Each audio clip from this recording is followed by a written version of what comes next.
Poxa, ficou mais gente do que eu esperava.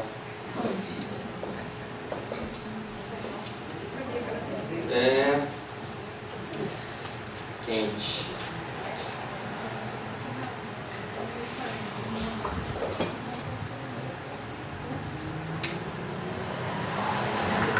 Boa noite a todos. Meu caloroso abraço. Bem, essa noite nós vamos falar sobre o capítulo 10º do livro Paulo e Estevão, chama-se No Caminho de Damasco. Esse livro é um ícone, na minha opinião, da doutrina espírita. Ele é um livro que é um marco, também, na minha opinião, para a história da cristandade. Por que também não dizer na história da evolução do orbe terrestre? E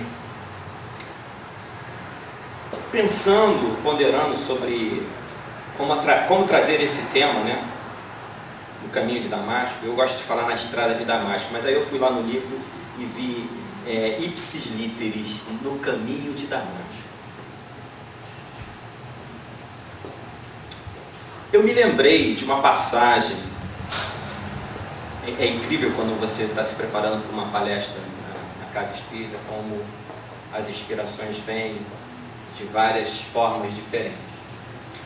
E pensando no caso de Saulo de Tarso e a sua conversão, eu me lembrei de uma passagem, de uma epístola, uma passagem de uma epístola de Paulo, que é 1 Coríntios 13. Aqui nos Estados Unidos é conhecido como os versículos do amor. No Brasil eu já vi uma versão dessa passagem usando o amor trocado pela palavra caridade, que é muito comum no meio espírita o uso da passagem da palavra caridade. Mas antes de eu ler, eu queria ter uma ideia na assistência. Quantas pessoas têm ideia do que é a Saulo se convertendo para Paulo? Quantas pessoas têm uma ideia, mais ou menos? A maioria. Então, mas a gente vai explicar, tá? A gente vai explicar isso. Mas essa passagem do amor tem tudo a ver com o caminho de Damasco, a estrada de Damasco, essa conversão de Saulo. E vocês vão entender por quê. E eu vou direto no versículo específico em que Saulo diz o seguinte, nessa epístola: o amor é paciente, é benigno, o amor não arde em ciúmes, não se ufana, não se ensoberbece, não se conduz inconvenientemente, não procura os seus interesses, não se exaspera, não se ressente do mal, não se alegra com a injustiça, mas regozija-se com a verdade. E esse finalzinho sobre o amor na epístola de Paulo. O amor tudo sofre, tudo crê, tudo espera, tudo suporta. O amor jamais acaba. A gente poderia até encerrar a palestra aqui, tá certo? Essa passagem de Paulo já é aquele espírito convertido. Ele utiliza a tecnologia da época. Não tinha e-mail. Ele pega e redige. Era high-tech. Obrigado. Vou precisar. O high-tech dele era isso. Ele pegou e redigiu lá, não sei como, com a pena, não sei como ele redigiu essas passagens, que vieram a constituir 2/3 do Novo Testamento. As epístolas, 2/3. Para quem não sabia, o Novo Testamento, o Evangelho, ele é em grande parte escrito por Paulo. Tá? Paulo, curiosamente, o primeiro e o maior perseguidor dos cristãos, na figura de Saulo. E essa passagem do amor, esse amor que tudo espera, que tudo suporta, que é paciente, que é operoso, que tem fé, que crê e que nunca desiste. Eu acho que essa parte que mais me sensibiliza, do amor que nunca desiste. É aquele seu filho, ele dá um trabalho, mas você desiste? Você não desiste. É esse amor elevado à enésima potência, que é o amor de Deus por nós, a se expressar no amor de Jesus por nós. Tá certo? É esse amor. Eu acho que todos nós temos um fragmento desse amor, para a gente poder tentar criar com palavras coisas que dizem respeito às emoções, aos sentimentos. É difícil, não é difícil, porque é uma coisa abstrata. A gente tenta aqui tornar racional ou compreensível essa discussão com a criação de imagens na cabeça de nós mesmos e de vocês. Mas o amor é um sentimento poderoso. E esse amor é que motivou Jesus a vir ao orbe terrestre, a dar-se em holocausto por nós, no sentido da nossa evolução, do nosso aprendizado. Também faz parte desse escopo da questão do amor, faz parte o perdão. Por que Saulo? A gente vai querer responder, vamos tentar responder hoje, e a gente vai dar fazer uma pequena viagem sobre essa epopeia da primeira parte. Eu não vou entrar na segunda parte, tá? O livro Paulo Estevão, ele é dividido em duas partes. Eu vou ficar na primeira parte com vocês e aguardem a segunda parte. Haveremos de abraçá-la. Mas nós vamos tentar responder 3 perguntas fundamentais. Então nós vamos fazer essa passagem nessa jornada de Saulo, na conversão a Paulo, e nós vamos tentar responder 3 perguntas. Primeira pergunta: por que Jesus escolheu Saulo? Por que Jesus escolheu Saulo? Essa é a primeira pergunta. Eu quero que todo mundo pense. Tá? Segunda pergunta: fora preciso que Saulo existisse para que Paulo pudesse existir? Porque Saulo foi extremamente perverso. Inclusive nas suas próprias reflexões, nós vamos ler isso. O próprio Saulo cometeu iniquidades. Ele foi mau. Por mais que Emmanuel tente, digamos assim, diminuir essa maldade dele, quando ele faz o preâmbulo do livro, na introdução do livro, falando das missões de todos nós, da possível preferência que Jesus tivesse, por mais que ele mitigue, diminua esse problema, Saulo, na primeira parte do livro, ele foi perverso, foi mau. Mas tanto quanto você se hostiliza, você abomina Saulo, você se apaixona por Paulo. Aliás, muito mais. Você se apaixona por Paulo, você se identifica com Paulo. Esse processo de conversão, ele tem um papel fundamental e a gente vai tentar. Eu confesso a vocês que eu acho que vai ser difícil em meia hora a gente cobrir isso. Mas nós vamos tentar.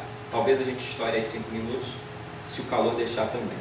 A terceira pergunta que a gente quer responder é a seguinte: Saulo transformou-se por si próprio ou foi Jesus que transformou Saulo?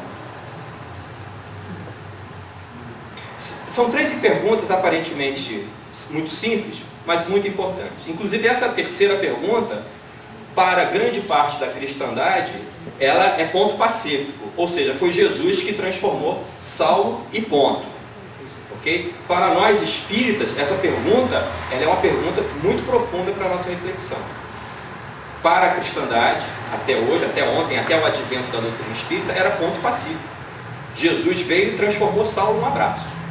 Como Jesus haveria de vir e transformar a cada um de nós com a sua divina capacidade, com a sua divina misericórdia, com a sua bondade. Veja bem, eu não estou colocando nenhum questionamento pernicioso ou negativo. Eu estou colocando os pontos para as nossas reflexões.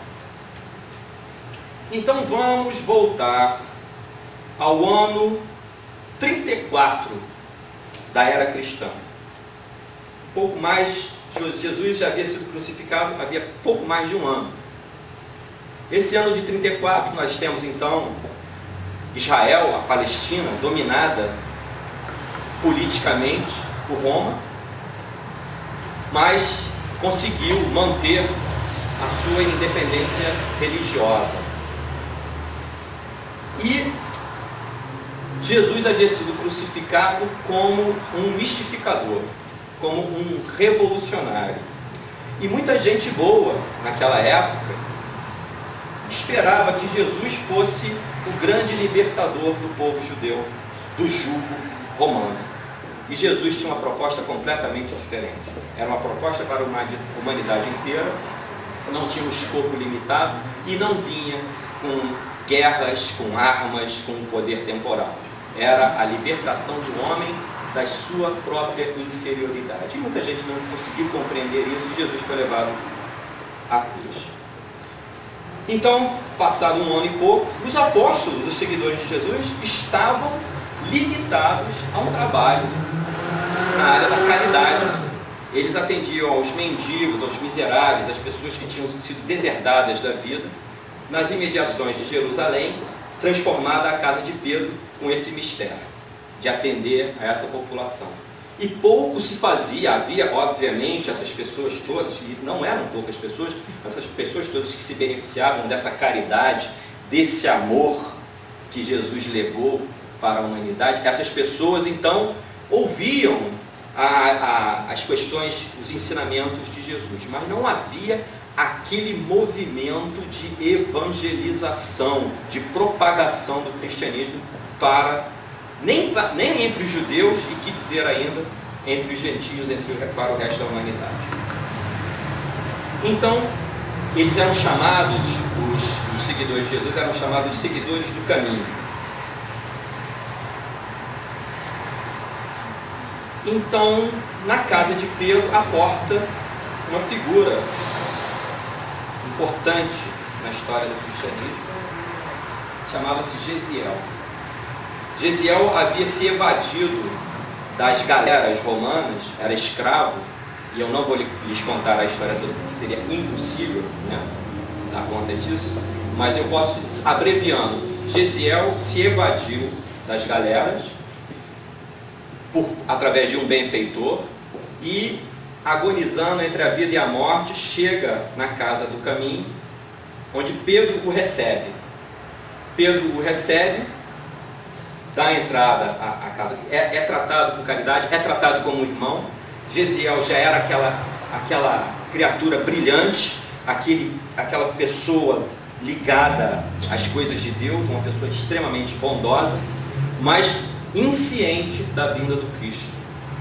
E Pedro então dá a conhecer a Gesiel a história de Jesus, e Gesiel imediatamente reconhece em Jesus o Messias prometido. E Gesiel, em timorato, um homem sem receio de nada, porque ele era absolutamente dedicado à causa do bem, à causa de Deus, quando compreendeu a verdadeira significação do Evangelho, diz ele, palavras literais de Gesiel para Pedro, quando Pedro entrega nas mãos de Gesiel as anotações de Levi, o famoso Evangelho de Mateus. Quando Gesiel coloca a mão naquilo e começa a folhear, diz Gesiel para Pedro: Pedro, encontrei o tesouro da vida. Obrigado. Encontrei o tesouro da vida. E Gesiel então devora os evangelhos e inicia um trabalho de divulgação do cristianismo como nunca tinha havido na história antes da vinda dele, só com Jesus mesmo. E Gesiel então, nesse trabalho, vai despertando uma série de animosidades na região contra o status quo que era o judaísmo, que era o farisaísmo estabelecido. Deixe estar que Gesiel tinha uma irmã formosa, boníssima, aquelas almas que parece que só existem nos livros, né? Então, essa irmã chamava-se Abigail, também de uma cultura religiosa muito grande, judaica, e essa criatura havia se apartado do irmão, já havia alguns anos, e havia se exilado em Jerusalém. E estava à procura do seu irmão muito querido, mas sem notícias dele. Ela acreditava que ele estava preso nas galeras. E, por fidelidade ao seu benfeitor, Gesiel é rebatizado por Pedro e passou a se autodenominar Estevão. Ok? Portanto, Abigail procurando por Gesiel, mas agora só havia Estevão, né? E quem se apaixona por Abigail? Uma figura célebre chamada Saulo de Tarso. Então, Abigail, eu já lhes apresentei Gesiel, que tornou-se Estevão. Já lhes apresentei Abigail, irmão de Gesiel, a busca dele, mas separada dele, não sabendo que ele havia se convertido ao Cristo, e menos ainda que ele se chamava Estevão. Apaixona-se por Abigail, nada mais, nada menos do que Saulo de Tarso. Saulo de Tarso seria hoje o que uma espécie de Brad Pitt da religiosidade, vamos colocar assim. Ele era realmente uma figura super carismática, super conhecida na comunidade judaica, além de ser um homem brilhante, um doutor da lei, aspirante às posições mais destacadas na raça judaica. Então, que às vezes a gente não se dá conta de quem era Saulo de Tarso. Saulo de Tarso era uma figura muitíssimo importante. E dentro desse contexto, é natural, porque você é o peixe dentro d'água, é natural que você se sinta envaidecido, orgulhoso. Então, ele tinha essas características. Ele tinha vaidade, ele tinha orgulho. Ele era ciente e cioso da sua condição, sabia que ele poderia ser o grande líder do judaísmo e se considerava como tal na obrigação de zelar pelo judaísmo na sua maior pureza. E portanto, Saulo, ouvindo as prédicas de Estevão, se escandaliza. Saulo se escandaliza e interpela publicamente Estevão a se retratar nas suas posições contraditórias ao judaísmo estabelecido, ao farisaísmo estabelecido. Entretanto, ele encontrou um gigante, ele não tinha ideia, porque bem do jeito que você falou agora para nós, Jara, Gesiel, ele era nada. Ele era um evadido das galés, ele era um remador. Ele trabalhava no campo, ele era um operário do campo, antes de ser preso e condenado como escravo. Ele não era nada. E Saulo, ele era, quantos diplomas você quer imaginar? Todos. Ele tinha todos, Saulo. Ele era o PhD dos PhDs de todos os PhDs da época. Ele dominava os idiomas, ele dominava a dialética, dominava a capacidade de comunicação, ele era um orador exímio, hermeneuta, ele era o ó do baó, né? Ele era o cara. Ele era o cara, tá certo? Hermeneuta, Marcelinho, tá me atrapalhando. Hermenêutica é a ciência que estuda os textos sagrados. Então, o hermeneuta é um especialista em textos sagrados. Então, tá bom.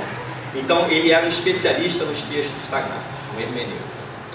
E esse sujeito então se viu compelido, pelo zelo que ele tinha pela lei, ele se viu compelido a condenar, to make the long story short, ok? Ele então interage agressivamente com Estevão, tá? E Estevão, sob a sua tutela, sob o comando de Saulo, é condenado à morte pelo apedrejamento. Todo mundo acompanhou até agora? Muito bem. Então, nós já estamos entendendo. Estevão, o primeiro mártir do cristianismo. Saulo, o primeiro algoz do cristianismo. E Abigail, irmã de Estevão, um anjo decaído do céu e que veio parar na terra. Né? Abigail não sabia. E durante, já nos términos do apedrejamento, Estevão, in extremis, ou seja, à beira da morte, é reconhecido por Abigail, que intercede com Saulo. Saulo é meu irmão. Abigail, meu amor, não é possível, querido, não é possível. É meu irmão, acude, acede. E ele então, já no final, acede, Abigail adentra o recinto, Saulo tira Estevão da área do apedrejamento, mas já à beira da morte, e então tem aquele encontro entre a irmã e o irmão agonizante. Saulo se vê esfacelado, se vê humilhado, se sente humilhado, se sente o menor, o último dos homens na terra. Esse que era o primeiro, esse que era aquele que era o máximo dos máximos, se sente e delibera abandonar Abigail. Estevão morre, Abigail é abandonada, Abigail volta para sua estradinha de Jope, onde ela vivia, nas imediações de Jerusalém, e Saulo se isola no seu trabalho de perseguição ao cristianismo. Muito bem. Passaram-se 4 meses dessas cenas que vocês acabaram de ouvir. Saulo se sentia muito só, muito triste, arrependido mesmo de ter abandonado Abigail, que era o seu amor, que era aquela criatura que haveria de completar a sua vida e que ele esperou durante toda a sua infância e a grande parte da sua juventude. Ele aguardou por aquele espírito que era Abigail. Abigail era aquela criatura que atenuava as exasperações da personalidade de Saulo, porque ele, muito enérgico, muito poderoso, muito assertivo, ele não tinha muito controle. Então ela funcionava como uma espécie de atenuante, um filtro, em que ele, digamos assim, descarregava o excesso de energia que tinha nas palavras, nas carícias, nas ponderações da mulher amada dele, que era Abigail. Ele havia perdido isso, mas sentia muita falta disso. E volta então para pedir perdão a Abigail. Saulo volta, só que quando ele volta, ele encontra Abigail muito enferma, também agonizante. Saulo, desfacelado, encontra Abigail, tenta convencê-la de que tudo vai voltar ao normal, mas Abigail já não dá para ele nenhuma esperança de qualquer felicidade neste mundo. E diz para Saulo que havia se convertido ao cristianismo. Saulo, que já odiava Jesus. Saulo odiava Jesus e todos os seus seguidores. Saulo odiava. Recrudesceu então em Saulo, porque a Abigail então expira, ela morre, ciente então de que ela havia se convertido ao cristianismo, quis saber por quem ela se converteu ao cristianismo, e descobriu que um velhinho sábio chamado Ananias, benfeitor de Abigail, havia convertido Abigail ao cristianismo. E Saulo ficou fulo da vida, ficou completamente fora de controle, fora de si, odiando com todas as fibras do seu coração aquele Cristo que só se interpunha em todas os projetos que ele tinha para a vida dele de poder e de glória. Saulo, então, galvanizado nesse ódio, estabelece uma equipe, ele e mais 3 seguidores, se colocam a caminho de Damasco para buscar aquele que havia convertido Abigail ao cristianismo, para se vingar exemplarmente de Ananias. Saulo, para conseguir essa informação, para vocês terem ideia das coisas que ele fazia, ele chama uma das pessoas que havia sido aprisionadas, porque ele aprisionou muita gente exilou de Jerusalém, muita gente pagou com a própria vida a dedicação ao Cristo, muita gente, enfim, se viu expropriadas dos seus bens. Saulo realmente foi muito perverso. E um personagem em particular foi torturado por Saulo para dizer aonde estava Ananias.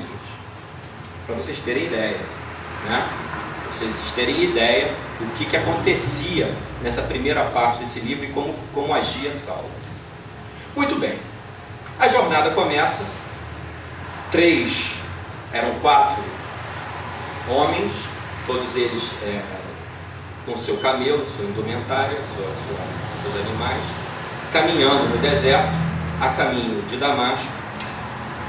E Saulo então começa uma retrospectiva. Deserto, um calor horroroso, parecido com o que a gente está sentindo aqui agora. Tá certo? Você consegue, a imagem você já consegue mesmo fazer, né? Entendeu? Vocês imaginam aquele calor daquele deserto. E Saulo lá caminhando. 3D. Foi ideia do Marcelo, né, Marcelo? Calor. Então, aí Saulo começa a fazer uma retrospectiva. E nessa retrospectiva, caminhando no deserto, ele vai se lembrando de toda a sua vida.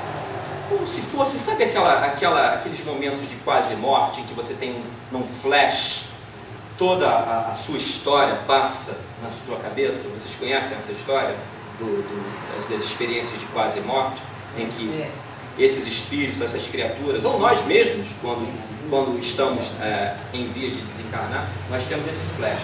Passa na tela da nossa mente toda a história da nossa vida. Isso estava passando com Saulo. Estava se passando com Saulo. Ele rememorando, mas conscientemente, todas as questões da sua existência. E se destacava na tela das reflexões de Saulo 2 figuras. Os ascendentes de Abigail e de Estevão. E ele se perguntava por quê? Por quê? Porque a gente estava se perguntando agora há pouco, né? Porque a gente está tentando responder os porquês. E ele se perguntou, mas por que Abigail e Estevão tinham um ascendente tão grande sobre a minha personalidade, sobre a minha pessoa? Por quê? Por que eu não consegui convencer Estevão a voltar às hostes do judaísmo tradicional? Por que ele foi tão rebelde? E ele procurando perpassar toda a sua memória, todas as pessoas que ele havia conhecido na vida, todos os relacionamentos, todos os doutores, todas as pessoas cultas e poderosas, ninguém chegava na base das suas reflexões aos pés daquele que o enfrentou, que foi Estevão. Ninguém tinha a cultura, o conhecimento, a bondade, a coragem que Estevão possuía, o caráter que Estevão possuía. Ninguém. E aí, da mesma maneira, ele refletindo em Abigail, por que aquela criatura tão bondosa, aquela criatura tão dedicada ao bem, uma criatura que era a inspiração da vida dele, como podia se explicar que ela também tivesse se convertido ao cristianismo? E ele também se perguntando por quê?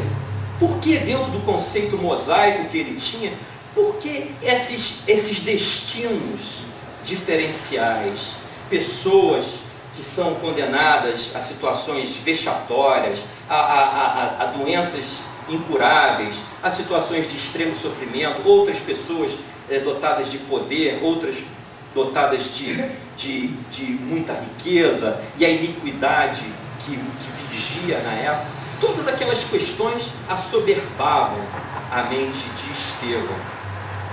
E agora eu vou me permitir, porque como foram as letras mais lindas que os meus olhos já puderam ter a oportunidade de olhar, eu vou ler agora para vocês.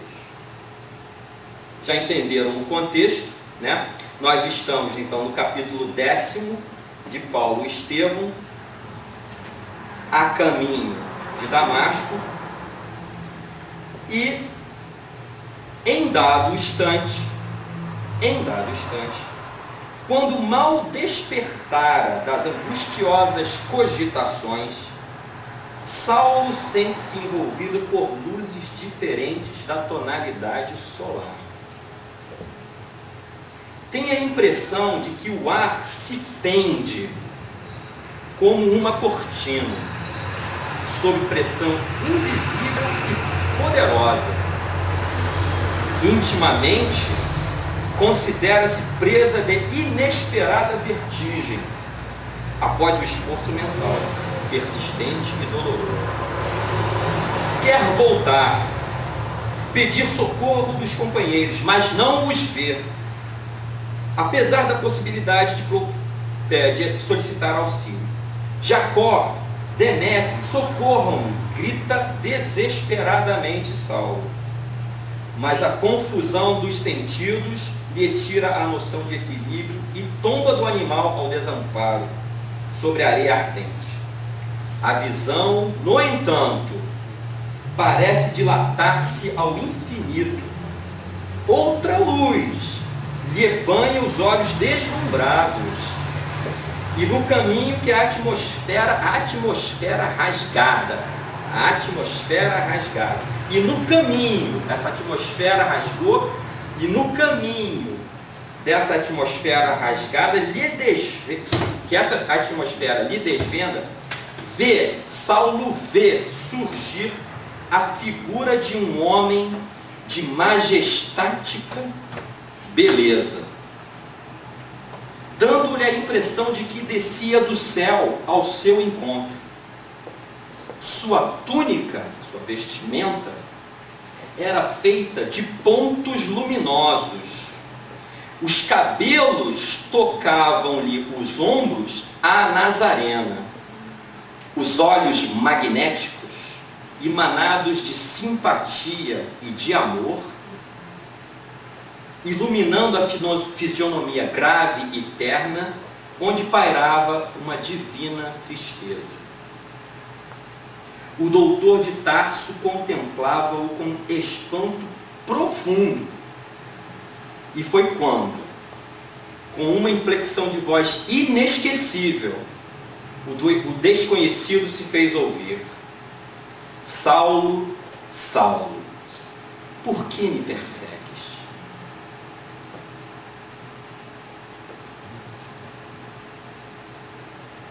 O moço tarsense não sabia que estava instintivamente de joelhos. Sem poder definir o que se passava, comprimiu o coração numa atitude desesperada.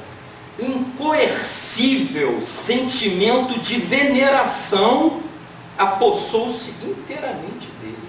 Ele que era o maior perseguidor primeiro de Cristo. Que significava aquilo? De quem o vulto divino que entrevia no painel do firmamento aberto e cuja presença lhe inundava o coração precípite de emoções desconhecidas? Quem era aquela figura? Saulo se perguntava de joelhos, em emoção profunda.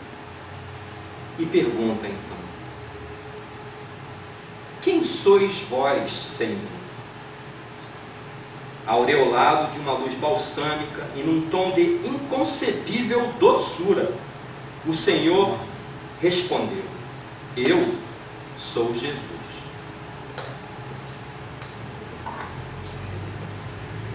Então viu-se o orgulhoso e inflexível doutor da lei curvar-se para o solo em pranto convulsivo. Dir-se-ia que o apaixonado rabino de Jerusalém fora ferido de morte, experimentando no momento a derrocada de todos os princípios que lhe conformaram o espírito e o nortearam até então na vida. Tudo para ele, tudo ruiu. Tudo aquilo que ele pensava que era real, tudo aquilo que ele imaginava que era verdadeiro, ruiu na frente dele. Todas as suas decisões, tudo ruiu na frente dele. Diante dos olhos tinha agora, e assim, aquele Cristo magnânimo e incompreendido. Os pregadores do caminho não estavam iludidos. A palavra de Estevão era a verdade pura. A crença de Abigail era a senda real. Aquele era o Messias. A história maravilhosa, que é importante para nós todos cristãos, hein? Isso aqui é importantíssimo. A história maravilhosa da sua ressurreição não era um recurso lendário para fortificar as energias do povo. Sim, ele, Saulo, via-o ali, no esplendor das suas glórias divinas. E que amor! A gente falou do amor no início, não foi? Não falávamos do amor? Esse é o depoimento do amor. Esse é o amor verdadeiro. E que amor deveria animar-lhe o coração, cheio de augusta misericórdia, para vir encontrá-lo nas estradas desertas, a ele, Saulo, que se arvorara em perseguidor implacável dos discípulos mais fiéis. Na expressão de sinceridade da sua alma ardente, considerou tudo isso na fugacidade de 1 minuto. Experimentou invencível vergonha. Olha os adjetivos que Emmanuel usa nessa narrativa. Saulo experimentou invencível vergonha de seu passado cruel. E o nosso passado? Hein, meus irmãos? Uma torrente de lágrimas impetuosas lavava-lhe o coração. Quis falar, penitenciar-se, clamar suas infinitas desilusões, protestar fidelidade e dedicação ao Messias de Nazaré. Mas a contrição sincera do espírito arrependido e dilacerado embargava-lhe a voz. Foi quando notou que Jesus se aproximava e, contemplando-o carinhosamente, o mestre tocou-lhe os ombros com ternura, dizendo com inflexão paternal: Saulo, não recalcitres contra os aguilhões, isto é, não resista aos instrumentos da tua evolução, não resista contra a dor, a aflição. O aguilhão é isso. O aguilhão é essa dor que a gente sente. Aquela dor que Saulo estava sentindo era a dor da redenção que ele haveria de viver. Então Jesus diz para ele: Saulo, não recalcitres, não resista contra os aguilhões. Saulo compreendeu.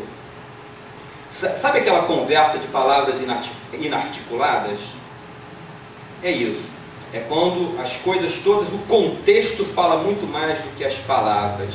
E aquele era o contexto máximo da vida daquele espírito que está em todas as suas existências. Ele culminou, porque nós somos reencarnacionistas, Saulo, de encarnações milenares que ele veio tendo, aquele era o ponto máximo de todas as suas existências. E ele compreendeu, Saulo compreendeu, desde o primeiro encontro com Estevão, forças profundas o compeliam a cada momento e em qualquer parte à meditação nos novos ensinamentos. O Cristo chamara-o por todos os meios e de todos os modos, mas ele não ouvia. E nós ouvimos? Cristo chamava-o de todos os meios e de todos os modos, mas ele não ouvia. E nós? O moço de Tarso então soluçava. Ante a expressão doce e persuasiva do Messias Nazareno, considerava o tempo perdido em caminhos escabrosos e ingratos. Doravante necessitava reformar o patrimônio dos pensamentos mais íntimos. A visão de Jesus ressuscitado, aos seus olhos mortais, renovava-lhe integralmente às concepções religiosas. E finalmente, vou pular aqui porque não vai dar tempo. Banhado em pranto, como nunca lhe acontecera na vida, fez ali mesmo, sob o olhar assombrado dos companheiros, e o calor escaldante, olha o calor escaldante, e o calor escaldante do meio-dia, a sua primeira profissão de fé. Diz Saulo para Jesus: Senhor, que quereis que eu faça?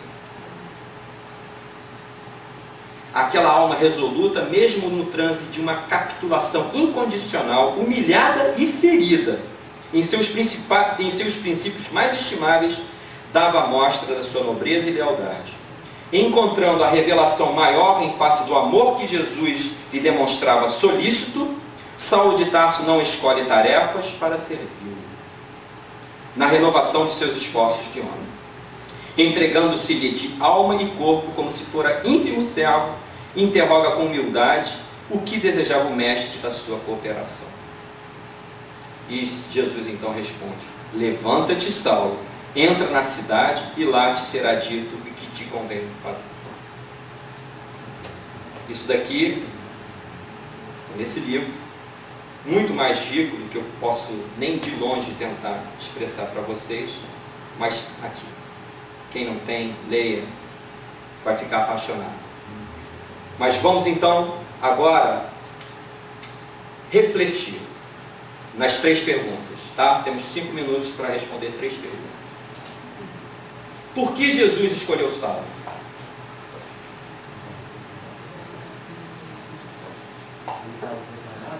Ele estava preparado. O que mais? Porque ele era rebelde? Porque ele era incrédulo? Muito bem. Muito bem. Vamos parar para pensar. Qual é a maior proposta do cristianismo? Não é o amor? E como é que nós expressamos o amor? Nós falávamos lá no início. Nós expressamos o nosso amor com o próximo. Como é que eu vou mostrar amor? Se eu subo lá na montanha e fico escondido, como é que eu amo? Eu amo através de vocês. Eu amo através daqueles que estão ao meu lado. Eu amo praticando, me movimentando, em ação. Esse é o amor. Tá certo? Mas por que Jesus escolheu Saulo? Eu mesmo me perdi. Mas por quê? Por que o perdão é tão importante? Por que foram também as palavras de Jesus in extremis, já morrendo, fala do perdão? Senhor, perdoa-lhes, porque não sabem o que fazem. Porque todos nós precisamos, porque também está no Pai Nosso. Qual é a única coisa que no Pai Nosso a gente tem que fazer? A única. Perdoar. O resto é tudo com Deus, já não? O resto é tudo com Ele, no Pai Nosso. Mas nós, no Pai Nosso, temos uma coisa para fazer, que é o perdão. Então, o tema superlativo, o amor, a se expressar no perdão, esse como motivo para que Jesus escolhesse Saulo, mas não só isso. Esse seria, digamos assim, um motivo contextual, um motivo estrutural do projeto dele. Mas por que Saulo? Vocês já pararam para pensar nas virtudes de Saulo? Saulo, ele era um homem culto, era preciso que tivesse cultura, porque Saulo iria enfrentar todos os rabinos, toda a cultura judaica já pré-estabelecida. Saulo era inteligente, Saulo era destemido, Saulo era intimorato, não havia ninguém que pudesse reter Saulo. Saulo, além de tudo, ele era fiel aos seus princípios. Saulo era um cara fiel, ele era um sujeito organizado. Saulo era disciplinado. Vocês já ouviram Emmanuel falando para Chico, disciplina, disciplina, disciplina? Saulo era extremamente disciplinado, para desespero das meninas da época, né? Ele era extremamente disciplinado, ele era organizado, ele era apaixonado. Saulo tinha visão. Saulo não era um sujeito de tática. Saulo era um sujeito de estratégia. Não obstante ele aplicar a tática na sua conduta. ele era holístico, ele via o futuro, ele compreendeu a profundidade da missão dele. Entendem? Então Saulo tinha um perfil muito importante, mas também no contexto do cristianismo que se propunha, porque Jesus deu a partida, a cristianização do mundo, quando se entregou em holocausto na cruz, mas era preciso que o projeto continuasse e seguisse adiante. Era preciso então ter um outro impacto grande, e esse impacto veio com a figura, com o martírio de Estevão e o advento de Saulo se convertendo a Paulo. Esses eram dois pontos fundamentais do cristianismo, da história do cristianismo. Mas que mais? Saulo é o depoimento para todos nós da transformação que é possível. Saulo nos fala desse amor que tudo aguarda, que tudo espera, que era o amor de Jesus por todos nós a se expressar em Saulo. Porque se ele era tão perverso, se ele era tão mau, e estava perseguindo o cristianismo, e Jesus foi lá pegar ele para ser fazer parte do seu exército de trabalhadores, que dirá então todos nós? Então, Saulo, ele também tem a estrada de Damasco, o caminho de Damasco, tem um simbolismo muito grande para a humanidade vindoura. No sentido de que todos nós somos transformáveis. Todos nós podemos, aqui e agora, fazer uma profissão de fé e nos entregarmos nos braços amorosos de Jesus. Todos nós podemos. Todos nós temos essa capacidade, porque nós temos um caso real, que é o caso de Saulo a se converter. Então, Saulo foi escolhido, realmente foi escolhido. Saulo era apto na arte da comunicação. Saulo conhecia como ninguém a primeira revelação. Falávamos aqui no nosso grupo de estudo, e eu vou estourar só 4 minutinhos, hein? Isso é bom, só mais um pouquinho só. Hein? Saulo era hábil na arte da comunicação. Ele era um orador sem igual. Só perdeu para Estevão. Todos os outros debates ele ganhava de todo mundo, botava no bolso todo mundo. Mas com Estevão ele foi posto no bolso e não aguentou. Mas que mais? Fora preciso que Saulo precedesse Paulo? Eu juro, vou acabar rapidinho. Era preciso? Porque Paulo foi um processo que culminou de Saulo. Paulo foi o resultado de Saulo. Tudo que Saulo fez, fala. Ele falava grego também, que foi muito importante. Falava grego, ele era poliglota, além de tudo. Né? Eu ia até fazer uma brincadeira aqui, mas não é conveniente. Mas, enfim, Saulo, ele era Ele então, me respondam, vocês não me responderam, eu perguntei para vocês. Saulo, era preciso que existisse Saulo, com todas as maldades, todas as coisas ruins que ele fez, era preciso? Mas isso é uma contradição com a doutrina espírita.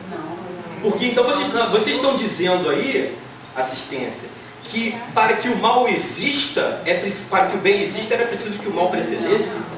Não. Mas uma coisa que ele tinha, ele era fiel. Ele era fiel. Não, com certeza ele tinha várias qualidades, mas que ele era mal, uma dúvida. Ele era mal. Que ele fez mal. Que ele fez mal. Ser mal é outra coisa. Só que na questão dele fazer o mal, para ele era um bem que ele estava fazendo a causa que ele abraçava. Não obstante ele fez mal. Não obstante ele fez mal. Para ele compreender o bem, ele tinha que ter conhecimento. Tá. Então, gente, olha só. Saulo, sim, precisava preceder Saulo, mas Saulo precisava preceder Paulo, tá? Mas Saulo não precisava ter feito as maldades que ele fez, ok? Tá? Mas é um processo, é uma questão, é um paradoxo, é uma questão para se refletir, porque muitas das qualidades que Paulo tinha foram buriladas, trabalhadas na personalidade de Saulo, ok? É um ponto de reflexão que todos deveriam ter. E finalmente, Saulo mudou por si ou foi Jesus que o transformou? Pronto, só para encerrar. Sim, não, sim, não. Não. Eu diria que foram as duas coisas, tá certo? Acertou lá aquela mocinha ali, bonitinha ali. Ah, minha esposa. Acertou. Foram as duas coisas. Saulo recebeu o chamado de Jesus, tá certo? Sim, Jesus chama. E será que Jesus chama todos nós também? Quantos de nós pode dizer que Jesus nunca nos chamou? Será que a gente pode dizer isso? Então Jesus nos chama a todos, do seu jeito, do seu modo, do seu tempo. Todos nós somos chamados. Como fala muito bem Emmanuel na introdução desse livro. Todos nós temos uma missão. Todos nós temos um mandato divino. Saulo, em particular, tinha o seu. Então Saulo recebeu o chamamento e Saulo atendeu. Então sim e não. Sim, porque ele recebeu o chamamento de Jesus. Então, nesse sentido, sim. Agora, não, porque vocês vão ver na segunda parte do livro, que depois a gente vai trazer para vocês, que Saulo foi à luta. E foi à luta como ninguém foi. Para conseguir fazer-se por merecedor daquela dádiva. Então, sim e não. Jesus transforma Saulo, mas Saulo também se transforma. Até porque se a gente fosse só considerar que Jesus transforma Saulo, aonde está o livre-arbítrio? Onde está a meritocracia? Onde está o nosso esforço pessoal em rebatermos as nossas viciações e conquistarmos novas virtudes? Mas é isso, meu irmão. Tinha muito mais para meus irmãos. Tinha muito mais para falar para vocês, mas eu acho que por hoje basta. Que Deus nos abençoe a todos.